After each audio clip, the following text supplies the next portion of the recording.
السلام علیکم ورحمۃ اللہ تعالی وبرکاتہ نحمده ونصلی علی رسولہ الکریم اما بعد فاعوذ باللہ من الشیطان الرجیم بسم اللہ الرحمن الرحیم۔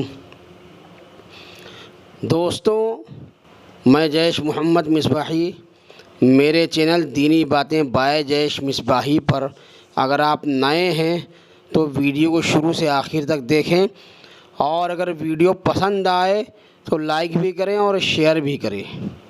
آج میں آپ کی خدمت میں قرآن مجید کے تیسرے پارے سے ایک واقعہ لے کر کے حاضر ہوا ہوں۔ حضرت عزیر علیہ السلام کے تعلق سے، جو 100 برس تک مردہ رہے پھر زندہ ہو گئے تھے۔ واقعہ کچھ اس طرح ہے کہ اکثر مفسرین کے نزدیک یہ واقعہ حضرت عزیر بن شرخیہ علیہ السلام کا ہے، جو بنی اسرائیل کے ایک نبی ہیں۔ واقعہ کی تفصیل یہ ہے کہ جب بنی اسرائیل کی بداعمالیہ بہت زیادہ بڑھ گئیں تو ان پر خدا کی طرف سے یہ عذاب آیا کہ بخت نصر بابلی ایک کافر بادشاہ نے بہت بڑی فوج کے ساتھ بیت المقدس پر حملہ کر دیا اور شہر کے 1 لاکھ باشندوں کو قتل کر دیا اور 1 لاکھ کو ملک شام میں ادھر ادھر بکھیر کر آباد کر دیا اور 1 لاکھ کو گرفتار کر کے لونڈی بنا لیا۔ حضرت عزیر علیہ السلام بھی انہی قیدیوں میں سے تھے۔ اس کے بعد اس کافر بادشاہ نے پورے شہر بیت المقدس کو توڑ پھوڑ کر مسمار کر دیا اور بالکل ویرانہ بنا ڈالا۔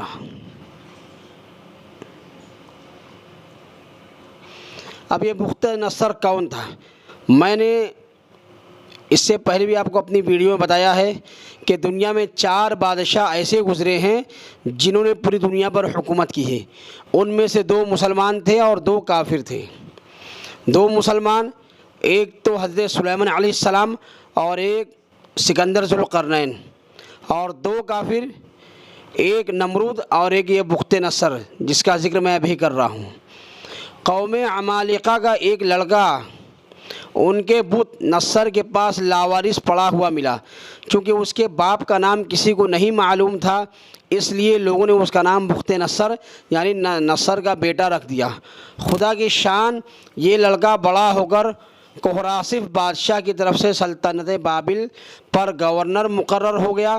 پھر یہ خود دنیا کا بہت بڑا بادشاہ ہو گیا اور ساری دنیا پر اس نے حکومت کی۔ کچھ دنوں کے بعد حضرت عزیر علیہ السلام جب کسی طرح بخت نصر کی قید سے رہا ہوئے تو ایک گدھے پر سوار ہو کر اپنے شہر بیت المقدس میں داخل ہوئے۔ اپنے شہر کی ویرانی اور بربادی دیکھ کر ان کا دل بھر آیا اور وہ رو پڑے۔ چاروں طرف چکر لگایا مگر انہیں کسی انسان کی شکل نظر نہیں آئی۔ ہاں، یہ دیکھا کہ وہاں کے درختوں پر خوب زیادہ پھل آئے ہیں جو پک کر تیار ہو چکے ہیں، مگر کوئی ان پھلوں کو توڑنے والا نہیں ہے۔ یہ منظر دیکھ کر نہایت ہی حسرت و افسوس کے ساتھ بے اختیار آپ کی زبان سے یہ جملہ نکل پڑا، اَنَّا يُحْيِي هَٰذِهِ اللَّهُ بَعْدَ مَوْتِهَا، یعنی اس شہر کی ایسی بربادی اور ویرانی کے بعد بھلا کس طرح اللہ تعالیٰ پھر اس کو آباد کرے گا۔ پھر آپ نے کچھ پھلوں کو توڑ کر تناول فرمایا اور انگوروں کو نچوڑ کر اس کا شیرہ نوش فرمایا۔ پھر بچے ہوئے پھلوں کو اپنے جھولے میں ڈال لیا اور بچے ہوئے انگور کے شیرے کو اپنے مشک میں بھر لیا اور اپنے گدھے کو ایک مضبوط رسی میں باندھ دیا، اور پھر آپ ایک درخت کے نیچے لیٹ کر سو گئے اور اسی نیند کی حالت میں آپ کی وفات ہو گئی، اور اللہ تعالی نے درندوں، پرندوں، چرندوں اور جن و انسان سب کی آنکھوں سے آپ کو اوجھل کر دیا کہ کوئی آپ کو نہ دیکھ سکا، یہاں تک کہ 70 برس کا زمانہ گزر گیا۔ تو ملک فارس کے بادشاہوں میں سے ایک بادشاہ اپنے لشکر کے ساتھ بیت المقدس کی اس ویرانے میں داخل ہوا اور بہت سے لوگوں کو یہاں لا کر بسایا اور شہر کو پھر دوبارہ آباد کر دیا، اور بچے کھچے بنی اسرائیل کو جو اطراف و جوانب میں بکھرے ہوئے تھے سب کو بلا کر اس شہر میں آباد کر دیا، اور ان لوگوں نے نئی نئی عمارتیں بنا کر اور قسم قسم کے باغات لگا کر اس شہر کو پہلے سے بھی زیادہ خوبصورت اور بارونق بنا دیا۔ جب حضرت عزیر علیہ السلام کو پورے 100 برس کی وفات کی حالت میں ہو گئے تو اللہ تعالی نے آپ کو زندہ فرمایا، تو آپ نے دیکھا کہ گدھا مر کر سڑ کر اس کی سفید گلی سڑی ہڈیاں ادھر ادھر بکھری پڑی ہیں، مگر تھیلے میں رکھے ہوئے پھل اور مشک میں رکھا ہوا انگور کا شیرہ بالکل ہی خراب نہیں ہوا ہے، نہ پھلوں میں کوئی تغیر، نہ شیرے میں کوئی بو باس یا بدمزگی پیدا ہوئی ہے۔ اور آپ نے یہ بھی دیکھا کہ اب بھی آپ کے سر اور داڑھی کے بال کالے ہی ہیں اور آپ کی عمر وہی 40 برس کی اب بھی ہے۔ آپ حیران ہو کر سوچ بچار میں پڑے ہوئے تھے کہ آپ پر وحی اتری اور اللہ تعالی نے آپ سے دریافت فرمایا کہ اے عزیر، آپ کتنے دنوں تک یہاں رہے؟ تو آپ نے یہ خیال کر کے کہ میں صبح کے وقت سویا تھا اور اب عصر کا وقت ہو گیا ہے، یہ جواب دیا کہ میں دن بھر سے کم سوتا رہا۔ تو اللہ تعالی نے فرمایا کہ نہیں اے عزیر، تم پورے 100 برس یہاں ٹھہرے رہے، اب تم ہماری قدرت کا نظارہ کرنے کے لیے ذرا اپنے گدھے کو دیکھو کہ اس کی ہڈیاں گل سڑ کر بکھر چکی ہیں، اور اپنے کھانے پینے کی چیزوں میں نظر ڈالو کہ ان میں کوئی خرابی اور بگاڑ نہیں پیدا ہوا ہے۔ پھر ارشاد فرمایا کہ اے عزیر، اب تم دیکھو کہ کس طرح ہم ان ہڈیوں کو اٹھا کر اور ان پر گوشت پوست چڑھا کر اس گدھے کو زندہ کرتے ہیں۔ چنانچہ حضرت عزیر علیہ السلام نے دیکھا کہ اچانک بکھری ہوئی ہڈیوں میں حرکت پیدا ہوئی اور ایک دم تمام ہڈیاں جمع ہو کر اپنے اپنے جوڑ سے مل کر گدھے کا ڈھانچہ بن گیا، اور لمحہ بھر میں اس ڈھانچے پر گوشت پوست بھی چڑھ گیا اور گدھا زندہ ہو کر اپنی بولی بولنے لگا۔ یہ دیکھ کر حضرت عزیر علیہ السلام نے بلند آواز سے یہ کہا، اعلم ان اللہ علی کل شیء قدیر، یعنی میں یقین اور ایمان رکھتا ہوں کہ اللہ تعالی ہر چیز پر قدرت والا ہے۔ اس کے بعد حضرت عزیر علیہ السلام شہر کا دورہ فرماتے ہوئے اس جگہ پہنچ گئے جہاں 100 برس پہلے آپ کا مکان تھا۔ تو نہ کسی نے آپ کو پہچانا، نہ آپ نے کسی کو پہچانا، ہاں البتہ یہ دیکھا کہ ایک بہت ہی بوڑھی اور اپاہج عورت مکان کے پاس بیٹھی ہوئی ہے، جس نے اپنے بچپن میں حضرت عزیر علیہ السلام کو دیکھا تھا۔ آپ نے اس سے پوچھا کہ کیا یہی عزیر کا مکان ہے؟ تو اس نے کہا جی ہاں۔ پھر بڑھیا نے کہا کہ عزیر کا کیا ذکر ہے، ان کو تو 100 برس ہو گئے کہ وہ بالکل ہی لاپتہ ہو چکے ہیں۔ یہ کہہ کر بڑھیا رونے لگی۔ تو آپ نے فرمایا کہ اے بڑھیا، میں ہی عزیر ہوں، مجھ کو اللہ تعالی نے 100 برس مردہ رکھا، پھر مجھ کو زندہ فرما دیا ہے اور میں اپنے گھر آ گیا ہوں۔ تو بڑھیا نے کہا کہ حضرت عزیر علیہ السلام تو ایسے باکمال تھے کہ ان کی ہر دعا مقبول ہوتی تھی۔ اگر آپ واقعی حضرت عزیر علیہ السلام ہیں تو میرے لیے دعا کر دیجئے کہ میری آنکھوں میں روشنی آ جائے اور میرا فالج اچھا ہو جائے۔ حضرت عزیر علیہ السلام نے دعا کر دی تو بڑھیا آنکھیاری ہو گئی اور اس کا فالج بھی اچھا ہو گیا۔ پھر اس نے غور سے آپ کو دیکھا تو پہچان لیا اور بول اٹھی کہ میں شہادت دیتی ہوں کہ آپ یقیناً حضرت عزیر علیہ السلام ہی ہیں۔ پھر وہ بڑھیا آپ کو لے کر بنی اسرائیل کے محلے میں گئی۔ اتفاق سے وہ سب لوگ ایک مجلس میں جمع تھے اور آپ کے چند پوتے بھی تھے جو سب بوڑھے ہو چکے تھے۔ بڑھیا نے مجلس میں شہادت دی اور اعلان کیا کہ اے لوگوں، بلا شبہ یہ حضرت عزیر ہی ہیں، مگر کسی نے بھی بڑھیا کی بات کو صحیح نہیں مانا۔ اتنے میں ان کے لڑکے نے کہا کہ میرے باپ کے دونوں کندھوں کے درمیان ایک کالے رنگ کا مسا تھا جو چاند کی شکل کا تھا۔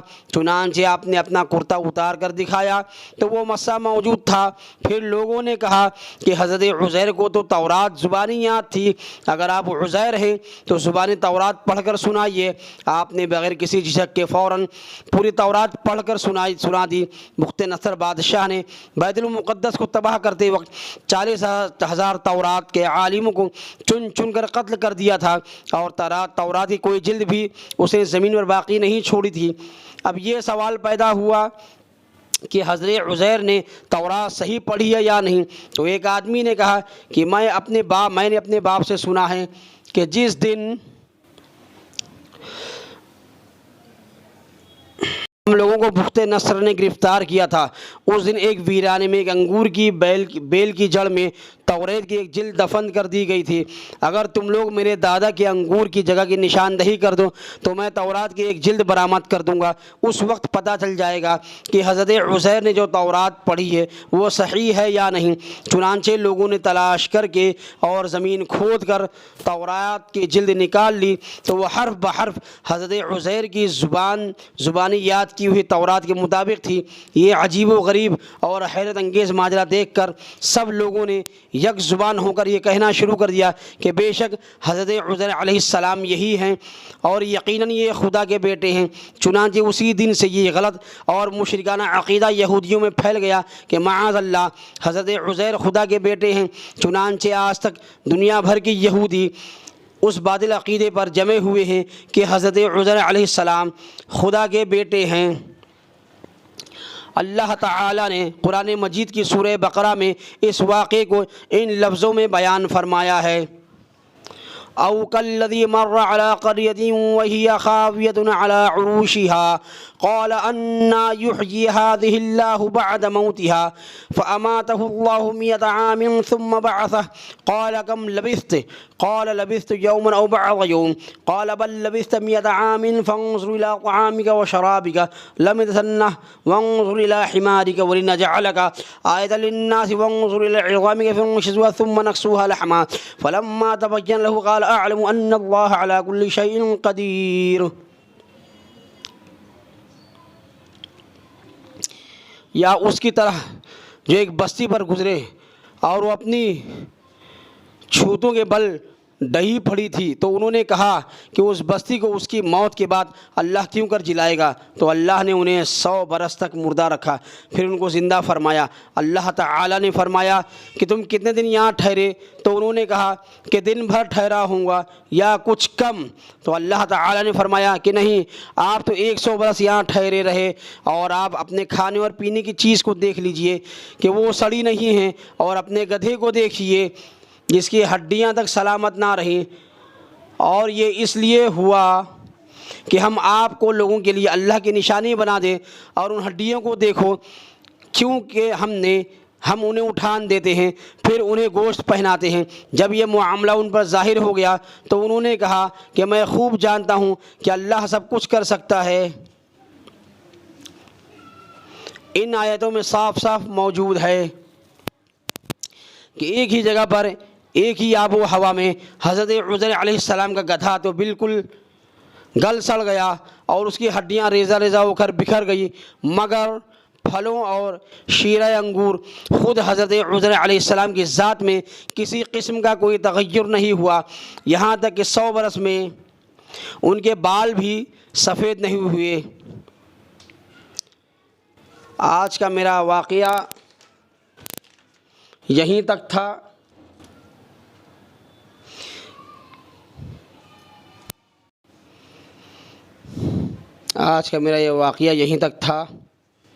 نیا واقعہ لے کر کل پھر میں آپ کی خدمت میں حاضر ہوں گا، تب تک کے لیے اجازت دیجیے۔ السلام علیکم ورحمۃ اللہ تعالی وبرکاتہ۔